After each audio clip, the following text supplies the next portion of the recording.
മോദി വലിയ ഗതാഗത നിയന്ത്രണം തിരുവനന്തപുരം നഗരത്തിൽ നിന്നുണ്ട്. ഇന്നിപ്പോൾ അതായത് സോണുകൾ തിരിച്ചുള്ള ഗതാഗത നിയന്ത്രണമാണ്. ഈ പ്രധാനമന്ത്രി വന്നിറങ്ങുന്ന ശംഖുമുഖം തൊട്ടുള്ള ഭാഗങ്ങളിൽ നഗരത്തിന്റെ പല ഭാഗങ്ങളിലും നിയന്ത്രണമാണ്. അതിൽ ഇന്നിപ്പോൾ പകൽ 7 മണി മുതൽ ഉച്ചയ്ക്ക് 2 മണി വരെ നഗരത്തിൽ ഗതാഗത നിയന്ത്രണമുണ്ട്. Domestic airport, Shankhumukham, All Saints, Chakka, Pettah, Pallimukku, Pattoor, general ആശുപത്രി, Asan square, Rakthasakshi Mandapam, VJT hall, statue, Pulimoodu, Ayurveda college, overbridge, നമ്മളിപ്പോൾ നിൽക്കുന്ന ഭാഗം, പഴവങ്ങാടി, പവർ ഹൗസ് ജംഗ്ഷൻ, അങ്ങനെ ഉള്ള റോഡിലെല്ലാം ഇരുവശത്തും വാഹനങ്ങൾ നിർത്തിയിടാൻ പാകില്ല. ഇതിന് പുറമെ തന്നെ പ്രധാനമന്ത്രിയുടെ റൂട്ട് സമയത്ത് പ്രധാന റോഡുകളിലേക്കുള്ള റോഡുകളിലേക്കുള്ള ഗതാഗത നിയന്ത്രണം ഏർപ്പെടുത്തിയിട്ടുണ്ട്. പ്രധാന റോഡുകളിൽ നിന്ന് റോഡിലേക്ക് പോകുന്ന ഭാഗത്ത് നിയന്ത്രണമുണ്ട്. അത് 10 മണി മുതൽ 11 മണി വരെയും 12 മുതൽ 1 മണി വരെയും ഗതാഗതം വഴിതിരിച്ചു വിടും എന്ന് സിറ്റി പോലീസ് അറിയിച്ചിട്ടുണ്ട്. ഇതിനു പുറമെ തന്നെ ശംഖുമുഖം വഴി പോകുന്ന വാഹനങ്ങൾ വലിയതുറ, പൊന്നറപ്പാലം, കല്ലുമൂട് ഭാഗം വഴിയും വെട്ടുകാട്, വേളി ഭാഗങ്ങളിൽ നിന്ന് ഓൾ സയൻസ് വഴി പോകുന്നവ മാധവപുരം, വെൺപാലവട്ടം വഴിയും പോകണം എന്ന നിർദ്ദേശമുണ്ട്.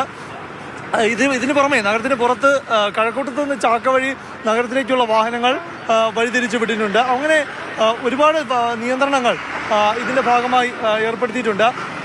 പിന്നെ ഈ മേഖലയിലൊന്നും തന്നെ ഡ്രോണുകളുടെ ഉപയോഗം പാടില്ല. കാരണം പ്രധാനമന്ത്രിയുടെ അതീവ സുരക്ഷയാണ്. അപ്പോൾ ഡ്രോണുകളുടെ നിയന്ത്രണം പൂർണ്ണമായും തന്നെ ഒഴിവാക്കിയിട്ടുണ്ട്.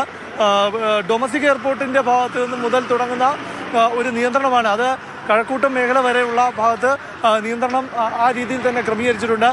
ഈ റോഡ് ഷോ നടക്കുന്ന ഈ ഭാഗത്ത് വളരെ കൃത്യമായ നിരീക്ഷണം, ബോംബ് സ്ക്വാഡിൻ്റെയും ഡോഗ് സ്ക്വാഡിൻ്റെയും എല്ലാം വലിയ പരിശോധന നടന്നുകൊണ്ടിരിക്കുന്നു. ഇതിന് പുറമെ തന്നെ നമുക്കിവിടെ കാണാം, ബാരിക്കേഡ് 2 ലെയറിലായാണ് സുരക്ഷയിൽ ഒരുക്കിയിരിക്കുന്നത്. ഒന്ന് ഈ പൊതുജനങ്ങൾക്ക്, അതുപോലെ തന്നെ പാർട്ടി പ്രവർത്തകർക്കെല്ലാം വന്നു നിന്ന് കാണാൻ അവസരം ഇവിടെ നിന്നായിരിക്കും.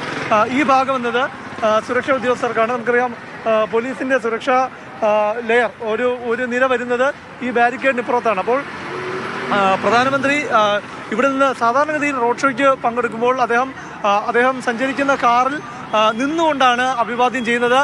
ഒരുപക്ഷെ നമ്മൾ കൊച്ചിയിലൊക്കെ കണ്ടതാണ്.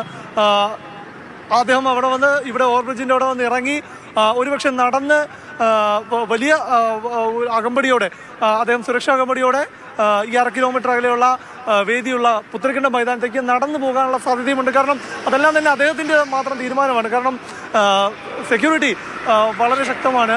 SPG അടക്കം കഴിഞ്ഞ മീറ്റിങ്ങിലെല്ലാം റോഡ് ഷോ സംബന്ധിച്ച് അവരുടെ എതിർപ്പുകളും വിയോജിപ്പുകളും അറിയിച്ചിട്ടുണ്ടായിരുന്നു. കാരണം സുരക്ഷ ഒരു വലിയ വെല്ലുവിളി ആയതുകൊണ്ട് തന്നെയാണ്. ഏതായാലും റോഡ് ഷോ ഗതാഗത നിയന്ത്രണമുണ്ട്. എങ്ങനെയൊക്കെയാണ് പ്രധാനമന്ത്രിയുടെ വരവിൽ പൊതുജനങ്ങൾക്ക് അങ്ങോട്ടേക്ക് എത്താൻ കഴിയുക, ഈ ചടങ്ങ് വീക്ഷിക്കാൻ കഴിയുക തുടങ്ങിയ കാര്യങ്ങളൊക്കെ വളരെ കൃത്യമായി നൽകിയുണ്ടായി പ്രശാന്ത് കൃഷ്ണയും ഒപ്പം അമൽ തേരമ്പറമ്പിലും.